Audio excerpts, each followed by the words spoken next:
Hey, this is Heidi Dawson. If you love all things health and wellness and style of any kind, hang out here with me each week. I'm obsessed with never-ending improvement, and it's all in an effort to help each one of us live a wildly successful lifestyle.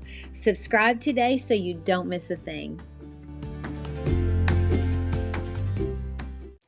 Hi, guys. Welcome to episode 497 of the Wildly Successful Lifestyle Podcast. How's it going? Are you being the best that you can be today? Sometimes, I know, that's hard to do. It's hard to do it every day, but it's really the consistency that counts. Like having a system that you put into place helps with that consistency. So no matter what, every morning I take 10 minutes to meditate. And no matter what, at least 4 times a week, I take time to exercise, usually 6 times a week. But having a system means you have certain things you do regardless of where you are or what's going on. And that's crucial to us being our best selves, especially when there's a lot going on. And right now, I know there's a lot going on. This is election week in America. And I usually try my best to keep each episode evergreen so that it's always relevant, regardless of when you listen. But I think it's really important to talk about what's going on because I know that usually you guys are dealing with similar thing, same thing, and sometimes maybe it's just similar things that I am. So this morning, it's a couple days before the election, and my brain's on overdrive. I didn't want to meditate. My brain's so active right now, and that makes it really hard for me to clear my thoughts and take the time to meditate. But I did for 10, it was about a 12-minute meditation this morning. So I have a system in place, and that includes a meditation. So I made myself do that this morning, and I'd like to say that meditation blew my mind. I would like to tell you that, but that is not what happened. What happened is I struggled through it, and then I congratulated myself at the end for doing it when it was really the last thing I wanted to do at the moment. Now, with it being election week, I hope that you all vote. I hope you vote so that your voice is heard. Now, I grew up in a religion that didn't allow us to vote. They really just say that you're supposed to remain neutral. So I didn't vote until I married Eric, my husband. He believes voting is our civil duty, and I actually agree with him, especially now that I understand how our country works and all of the things that come with voting. Now, I have a favorite for president, and if you know me, you know who that is for sure. But I kind of like not knowing who you guys out there are voting for.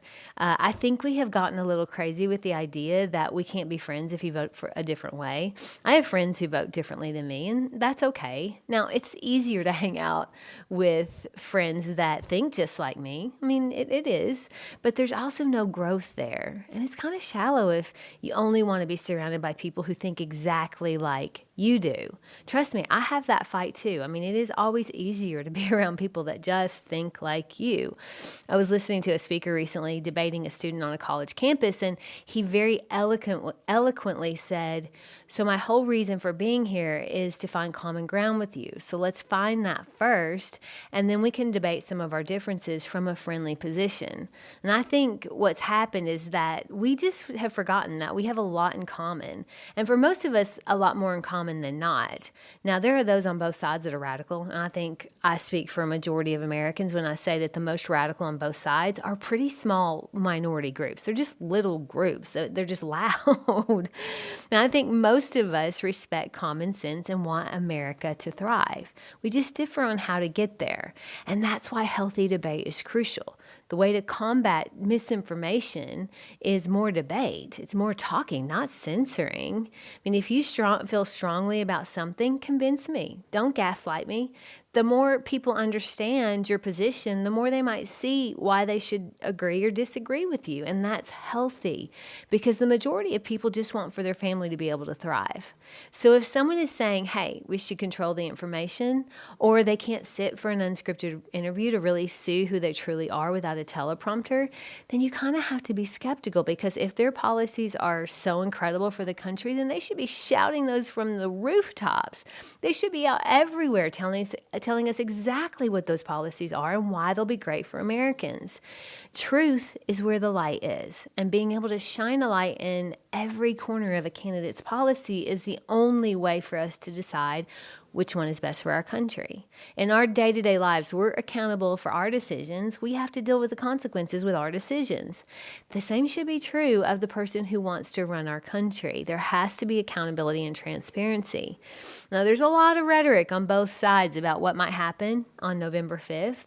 My dad told me over the weekend that they put out a statement to everyone in their places of worship across the country to be vigilant and careful this week because things are likely to get volatile. Now, I hope not. I hope it's a landslide to such a degree that there's no question of what the values are of the majority of Americans. We certainly don't want another 2020. Now, I personally believe that things are always working in our favor. So I think 2020 had to be the way it was in order for certain things to be exposed. I believe we had to have a wake-up call about big pharma and big food. I believe we had to have a wake-up call about government corruption. I believe we had to have a wake-up call about the state of America's mental and physical health, and also just a simple return to common sense policies. Now, I trust that this is all happening as it should, and I am super optimistic and very hopeful that we're turning this ship around. And I want to encourage you to be optimistic and hopeful as well. The reality is, one of the two options right now is going to be president. So having said that, how do we cope if our side loses? How do we cope if there's a problem with the integrity of the election? How do we cope if there's an uproar over the ultimate outcome? Well, in my opinion, we have to believe in a higher power. We have to believe that it's all happening as it's supposed to in order to work out in our favor. All the signs point to that. Think about the changes the country's made because of COVID. That was no fun. It was tough. But guess what? We learned and we grew as a country. We're not trusting just for the sake of trusting anymore. We're doing our own research. People are getting involved more with things like their kids' schooling. Like never before, there's so much that was exposed that needed to be. The things that they were teaching in schools, we would have never known that, but now we do. It's crazy stuff. You see, good things can come from the toughest things we go through. We have to get back to some sort of personal responsibility because we're each responsible for our life and the life of those that depend on us. No one has time to lose their mind over things they don't control. But what they can do is control the things they do control. Okay, so don't fall into the trap of saying the world's over if my side doesn't win. There's a lot of drama on both sides, but you'll be just fine as long as you tell yourself you will be. But first of all, you have to let yourself feel the disappointment if your side loses. It's so important to make sure that you feel those feelings. And then once you let those feelings be felt, it's important not to dwell on them and then fall immediately back on your systems. That's why those systems are so important. We have to keep doing what you know is right. We have to keep taking care of our mental health and our physical health. Keep up our normal routines. Don't make things worse than they are. Make them better. And always look for ways this is working in our favor. We control a lot about our world simply by keeping our head on straight. And look, the people wanting to win are going to say whatever it takes to get out the vote. And fear gets people to vote more than anything. This is the case on both sides. The world isn't going to end either way. So keep your chin up and know that we're all in it together. We will survive this week like we do every other hard week we've gotten through, and we'll be better and stronger for it. Share this with anyone who has anxiety about the election. I love you guys. I'll talk to you in a few days. Don't forget to subscribe and share with your friends because we're just going to keep going bigger and better places together, and I love that about us. Talk to you in a few days.